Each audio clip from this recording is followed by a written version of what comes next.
안녕하세요. 별난주부입니다. 여러분, 맞벌이 부부일수록 지출에 취약한 거 알고 계신가요? 맞벌이 하는데 돈이 안 모여요 하는 경우가 정말 많아요. 많은 맞벌이 부부들이 많이 버는데 더 많이 쓴다고 표현들을 하시죠. 왜 그럴까요? 원인은 두 가지입니다. 첫 번째, 내가 번 돈, 네가 번 돈 따로 관리한다.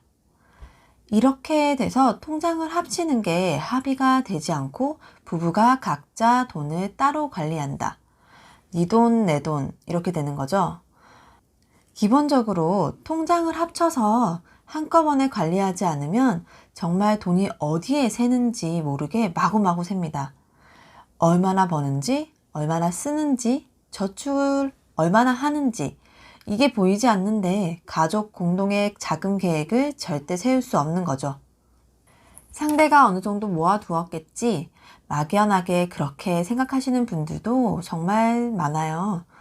서로 각자 관리하면서 의사소통이 원활하게 되면 좋은데 각자 관리하면 돈에 대한 커뮤니케이션이 없고 심지어 얼마 버는지도 잘 모르고 당연히 얼마를 저축하는지 얼마를 지출하는지도 모르는 경우가 많아요.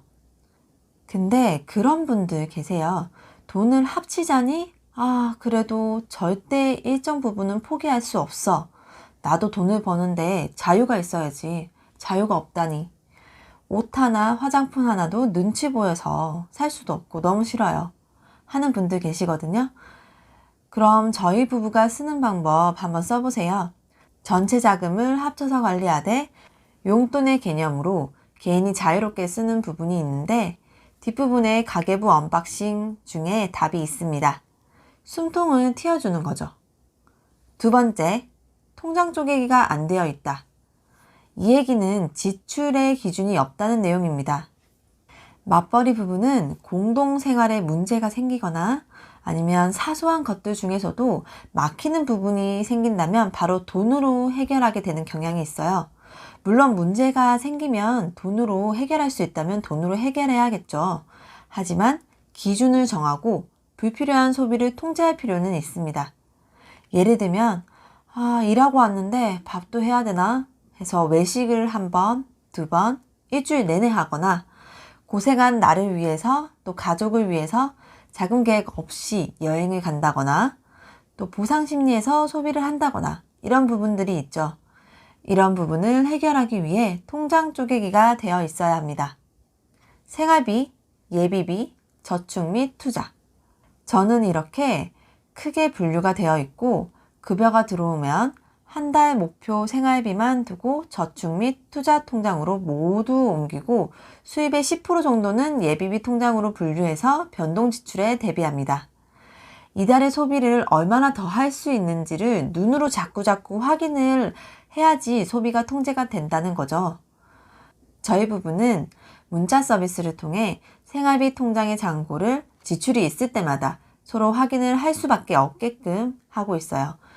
또 냉장고 같은데 10만원 단위가 바뀔 때마다 표시를 해두어도 좋을 듯 합니다.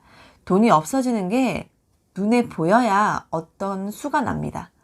돈이 없는데 돈을 어떻게 쓸 건가요? 원론적인 이야기네요.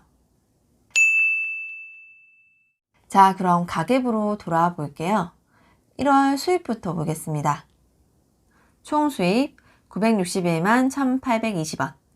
월급이 937만 3천원 들어왔어요. 급여가 이달이 좀 많죠? 1월은 명절 보너스가 나온 달이라서 평소보다 많이 들어왔습니다. 그리고 부수입 19만 1,805원 들어왔고요. 여기에 지피의 투자이자 14만 5천원, 그리고 쿠팡 수익 46,805원 있었습니다. 지피의 투자이자는 부동산 간접 투자 형식으로 제가 목돈을 넣어둔 거고요. 이에 대한 상세한 내용은 이전 가계부 영상을 참고하시면 됩니다. 금융소득 47,015원, 토스이자 41,652원이 대부분이고 포인트 캐시백 들어온 거 있었어요. 그리고 제가 이달부터 공모주를 도전하고 있어요. 그래서 증권사 계좌 개설하면서 축하금 5,000원 받은 게 있네요. 공모주는 관심이 없었는데 이번에 LG 에너지 솔루션이라고 엄청 핫했잖아요. 그러면서 공부해보니 공모주도 무작정 수익은 아니지만 골라서 하면 소소한 수익 정도는 가능하겠더라고요. 솔직히 치킨 한 마리 값도 비싼데 요새는 엔솔 상장하고 수익 나는 거 보니까 한 번씩 하긴 해야겠다 하는 생각이 들어 도전해보고 있습니다. 얼마나 수익을 낼 수 있을지 기대해주세요. 노하우가 쌓이면 정보 공유도 함께 해보도록 하겠습니다. 이번엔 지출 볼게요. 총 지출 281만 8,026원. 이번 달은 명절, 엄마 생신, 아이 병원비 이 세 가지가 키포인트로 지출이 되었어요. 그럼에도 이 정도 수준에서 방어를 한 건 나름 만족스럽습니다. 그럼 자세히 볼게요. 용돈 140만원. 여기는 부부 용돈 각각 40만원으로 80만원 있고요.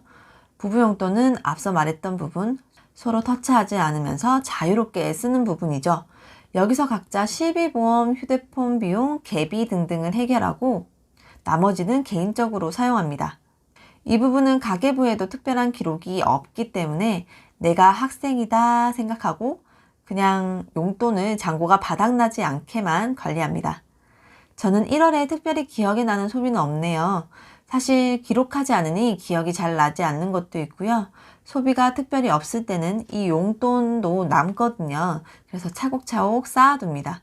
그렇게 내가 정말 사고 싶은 거, 또 내가 정말 하고 싶은 게 있으면 신랑 눈치 없이 부담 없이 지르죠.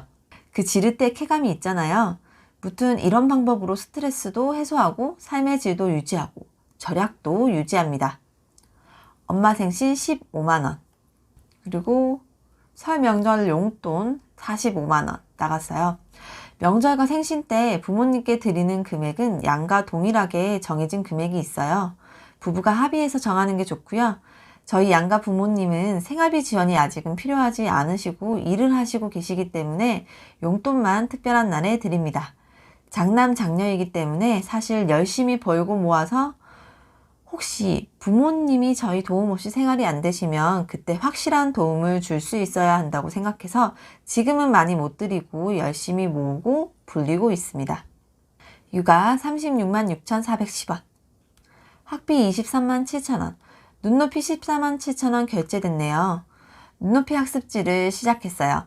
아이가 한글에 엄청 관심이 높아진 지 오래됐는데 제가 한글을 가르치기는 한계가 있더라고요. 윙크는 이전에 해봤는데 실패했고요. 그래서 눈높이가 약정도 없고 방문 선생님이 오시는 걸 아이가 너무 좋아해서 시작했어요. 한글 똑똑, 수학 똑똑 두 과목 지금 진행하고 있고요. 선결제인데 이제 첫 달이다 보니 2번이 나갔습니다. 2달치라고 보시면 돼요. 저도 눈높이 옛날에 어릴 때 했었는데 아이도 눈높이를 하게 되었어요. 정말 오래된 기업이죠. 교재도 좋고 내용도 좋고 복습시키는 것도 상당히 쉬워요. 잘 따라오는 것 같아서 아이가 만족스럽게 하고 있습니다. 장난감 53,410원. 아이의 생일이 있는 달이 2월 달이거든요. 그런데 미리 구매했어요. 티니핑에 아주 푹 빠져서 티니핑 사준이 아주 뽕 뽑고 노네요. 2월 초라서 이제 설 명절에 미리 선물을 주고 명절 내내 놀았어요. 티니핑은 제가 봐도 너무 재밌고 캐릭터가 귀여워서 아이랑 같이 잘 보곤 합니다. 근데 파산핑이라는 별명이 있을 만큼 캐릭터 그리고 장난감 자체가 종류가 너무 많고 금액도 비싸서 조금 부담스러운 건 사실이더라고요. 건강 31만 6,810원, 보험료 19만 6,770원, 또 병원 11만 200원. 아이가 치과 치료를 하게 됐어요. 나름 양치질을 잘하고 있다고 생각했는데 구강 검진을 갔다가 충격 그 자체였습니다. 이전에는 충치가 하나도 없었는데 아이가 크면서 먹는 것도 아기 때랑 달라지고 코로나 때문에 어린이집에서 양치를 안 하고 있어요. 치실도 하지 않았어요. 제가 치실에 대한 중요성을 그때는 몰랐어요. 그게 원인이었던 것 같아요. 첫 치료라서 힘들까봐 어린이 치과를 알아봤고요. 우선 91,900원 들었고 2월에 다시 치료 계획을 잡았어요.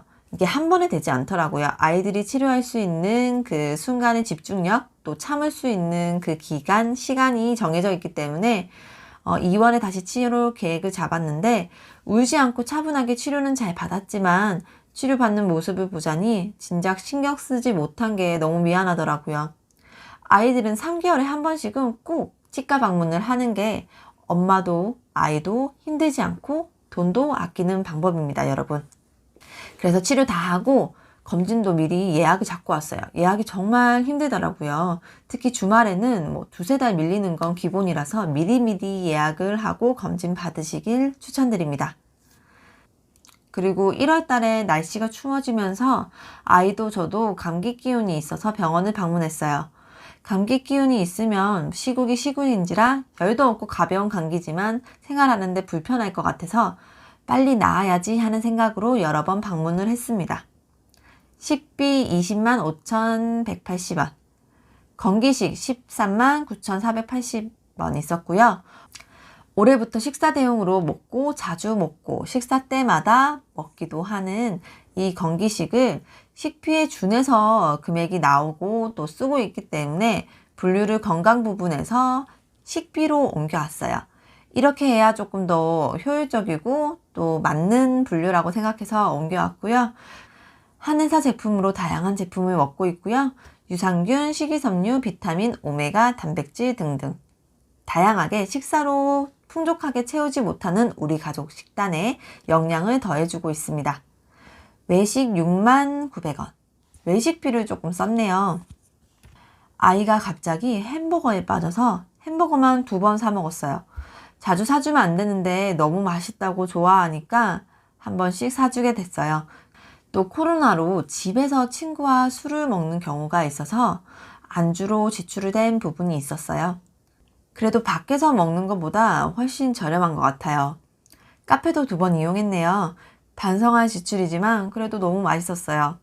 집에서 못 만들어 먹기 때문에 제가 이 정도 홈카페 한 능력은 안 되거든요. 이런 예탈이 있었습니다. 그래서 지출이 조금 더 오버가 된 건 있는 것 같아요.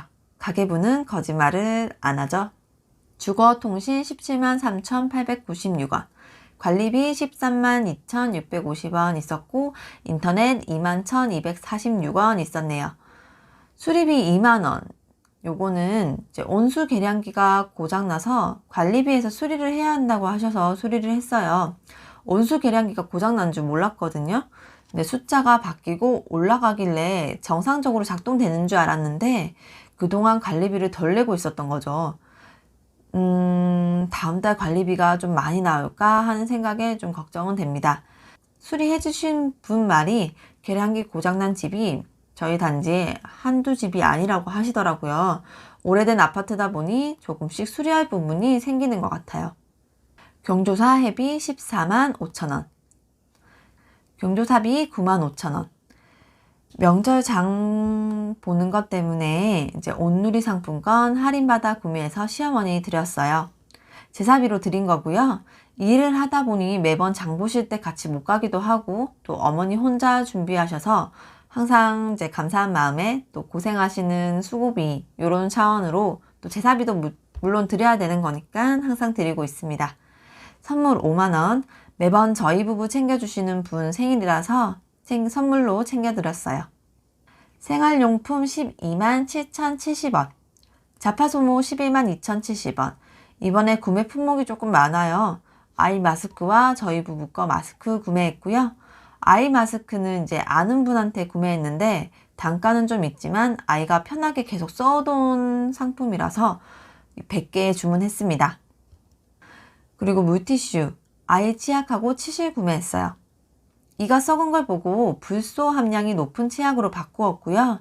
치실도 매일 해주려고 샀어요.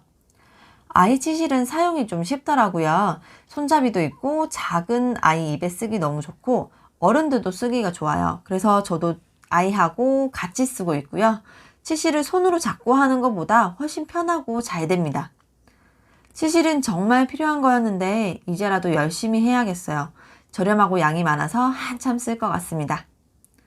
주방 욕실 15,000원은 식세기 렌탈료 지출되었어요.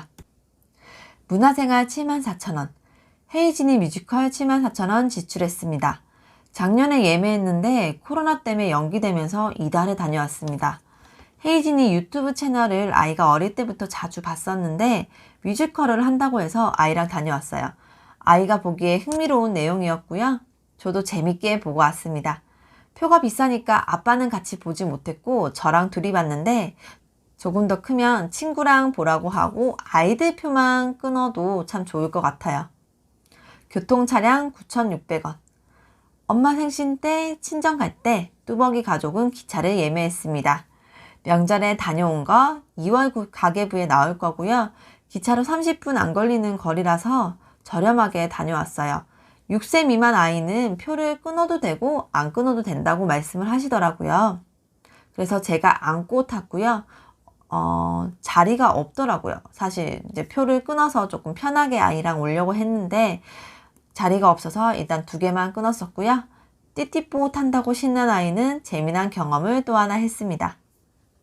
1월 저축은 676만 2천원입니다.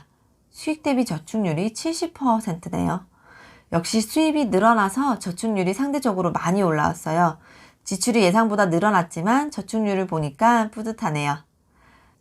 앞서 말씀드린 맞벌이인데 돈이 안 모이는 2가지 원인이 해결된 가계부 언박싱 영상 오늘도 보여드렸고요. 맞벌이 부부의 통장을 합치고 통장을 쪼개고 지출 기준을 세워서 일정 부분 내에서 지출을 통제하니까 저절로 돈이 모이게 되었어요. 이렇게 저절로 모이는 것은 한 달 총 지출 금액을 정하면 남은 돈은 무조건 선저축하는 행위가 제일 키포인트고요. 아직 어려운 부분이 있으실 거예요. 지출 반성하면서 모으고 불리면서 부자 되기. 올해도 저랑 같이 열심히 해봐요. 영상 봐주셔서 감사합니다.